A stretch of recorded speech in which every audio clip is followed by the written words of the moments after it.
Hey, True Believers, England Teen here with another batch of new comic book reviews. This time around for Future State, going to talk about Robin Eternal. And also have the Eternals from Marvel, issue of Red Hood, another one from DC, and of course, Man's World. This is recommended to me by Eric Breen, who hadn't read it but loves the writer, so we're going to be seeing if it stands up. So kick back, relax, and let's get this party started. Let's start off with Robin Eternal. And so here's the thing. I read this book, and it wasn't that long ago. And I understand I'm about 2 weeks late. And so I went through it again, just to kind of remind myself of what happens in it. And we see, look, I like the Batman family as far as all of these Future State are concerned. Even though some books are weaker than others, at least they've got a cohesive story going through each of them. And that would be really nice. I noticed there is a timeline going through the Superman books, but they're not as cohesive as the Bat books. Here we have Robin. He's fighting a robot. We find out, spoilers, still out there. She helps him. He then goes to someone to get some information, and then has the person he got the information from help him attack a ship, where he's got some information about Bruce Wayne and some Lazarus pit water or something like that. So they do attack it, and like I said, it's not bad. Okay, this is not one of the. I'm not trashing the book or anything, and I'll tell you this: at the very least, like a lot of the Future State books, not all. If you saw my review for Legion of Superheroes, you know not all, but most of these books do look good, and this one is right up there. I like the art in this. But it's the story. It's a story that leaves me flat. I gotta tell you, I wanted to like this one because I'm a fan of Tim Drake. But overall, you know what, in all honesty, if I wasn't doing these videos and I didn't have them put the Future State books into my pull box, I wouldn't remember this comic existed. Yeah, I might pass by and go, oh, yeah. Do I want to get this issue number 2? I did get the first one. Do I want to finish the story? And you know what? I might say no. I mean, it's not bad, but damn, it really is forgettable. So the other night on our We've Got Issues live stream over at I Love Comics, Eric Back Issue, Breen, and myself were talking, and he brought up this guy, Victor, what's his name? And he said, hey, have you checked out Man's World? I was like, no, they're holding it for me, but I haven't picked it up yet. And he goes, oh, you should. And he said he recommended it just on the writer's name. So I did. I read it. And I'm like, okay, let's see where this takes us. Okay, so we got this famous boxer guy. He's going to this planet where you can hunt basically dinosaurs. And it's like Jurassic Planet. And by the way, this book is really like Jurassic Planet, except the characters aren't as charming. Like, they get to the planet, this boxer guy and another dude who runs like, I think it's called Fat Belly Burgers or something like that. Somebody actually calls them Fat Belly Grease Burgers, and that's why I almost said it there. And when they're there, they go into normal people land, the people who lived on the planet and worked there, to kind of drink with the locals. And of course, get into a bar fight where the guy that he's fighting says, hey, you need to find me the barge that they're going out on, because the next day they're going out to hunt these dinosaur-like creatures. And it's one of those movies. If I were to really describe this, it would have to be this is an 80s movie. It really is, put to comic books for modern day, man. Seriously. And I like it. I like that title, The Man's World, because back in the 80s, you had men acting like men, not putting on dresses and saying, hey, I'm a manly man. Nope, sorry, dude, you're not. And it's interesting. At the very least, it's an interesting yet simple story.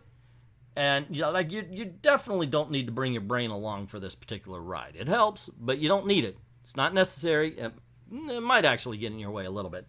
I had fun with it. I'm looking forward to issue number 2. I'm very happy that Eric recommended the writer. because I mean I probably would have picked it up just because it was Upshot. I mean they make some really good comic books nowadays, but I'm very happy that I did pick it up. And as I've been talking about good art, yeah, I can live with this. This works for me as well. Eternals by Kieran Gillen. It came out, by the way. You might not have heard about it. The cover's all right here. I like the whole evolution of man thing into Eternal. So apparently Icarus had been killed, and he gets resurrected here. And there's no sense of, oh my gosh, I've been killed by something, so I better go find it. As a matter of fact, what we get is a walkabout tour. Sprite joins him, and they just go places. And it very much was how I described the Legion of Superheroes. This isn't as bad as Legion of Superheroes, don't get me wrong. This is almost as much of a flat line as the Robin story, however. There's nothing to this. It's like, oh, and here's this character, and remember we are Eternals, and this is our past, and this is our... Okay, sure, and here's Sprite, and this is their past, and it's just an introduction. And then they get to Earth, and it's like, hey, kids, you remember Iron Man? Iron Man endorses us, so you should read our book. And it's that kind of story. There's a lot of dialogue. There's a lot of actual, surprisingly, by the way, reliance on your knowledge of the Eternals here, which I thought was kind of weird, because Eternals isn't exactly a book that burns sales charts every time it's produced. It's one of those that fits a niche audience, and they love it, by the way. The people who like Eternals really like Eternals.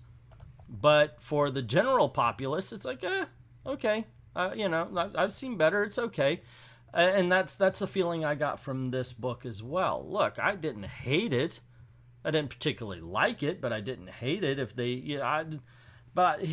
the problem with all that. I do not feel the need to continue this comic book in any way, shape, or form. There's nothing about this that dragged me back. It was just a checklist of things that people may have heard of about the Eternals, and beyond that, and I don't think it goes one little bit beyond that. I don't think it goes any deeper. It doesn't tell us anything more that we may need to know about the group. It does mention how they change every so often, which makes me think they did something to change a character to fit the movie.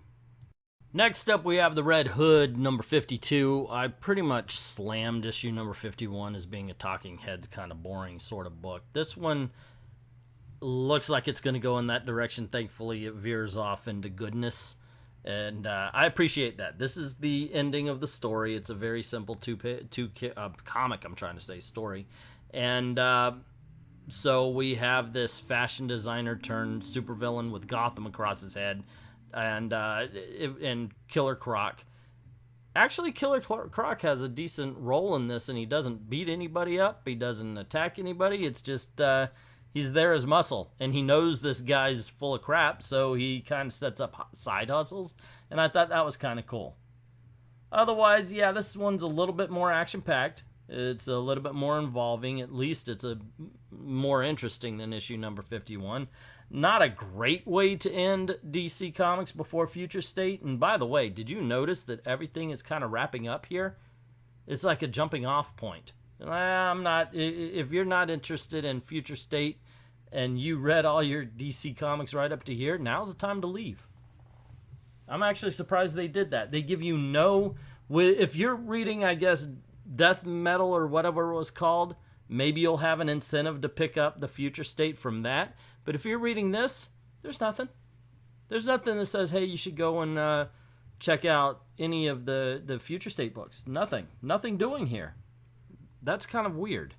They did the same thing with Nightwing, except for Nightwing was good books. It's just, yeah, you're done. Have a good day. Please turn out the lights on your way out, and we'll see you.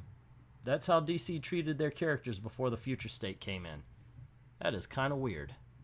Anyway, those are the reviews, so I guess we'll sum up. And remember, for those of you who don't usually watch these videos, I like to have the one I like the least first and go to the one I like the best now. Once again, as you know, there were no bad comics, but the one I'm least interested in picking up the next issue of is Eternals. Red Hood was a decent ending to the story that really the first issue was not all that great. But at least there was some action in it and, you know, it kept me interested. I gotta say, Robin Eternal is next up. Once again, so far, all of these books have just been forgettable, and that is probably the biggest sin of all. However, I did like Man's World, so this is the big winner of the week. It's basically a 1980s version of Jurassic Park if you had Sylvester Stallone played in the lead. But those are my opinions. What are yours? Let me know in the comments below. Don't forget to click like, share, subscribe, ring that notification bell if you haven't done it already, making sure all the notifications are set on all. If you don't mind helping out the channel, go on over to Patreon or Ko-Fi. The links is in the description below. Drop $1 in the till, helps keep the lights on, helps keep making videos for you. Like, thank everybody who's already done that, and to everyone, all of the true believers. Thank you very, very much for watching.